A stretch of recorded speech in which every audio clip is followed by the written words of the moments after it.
民间新加国小推广棒球的运动，伫暑假推出着育乐营，要互小朋友体验棒球的趣味。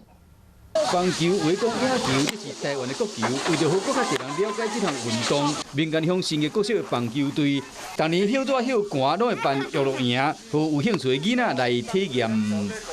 每年其实都会让国小1年级到5年级的孩子参与这次参与棒球营的活动，最主要的目的是要推广棒球。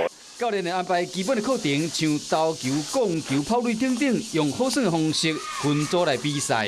妈妈、爸爸都喜欢打棒球，我也喜欢棒球，所以我来参加棒球营，希望可以学到很多打棒球的东西，我也觉得很好玩。这学生囡仔拢算甲真欢喜，若培养出兴趣，嘛使透过这个运动来维持身体健康。有事没事赶紧转开华视，还没有订阅华视的 YouTube 频道吗？赶紧按赞、订阅、开启小铃铛，我们华视 YouTube 见。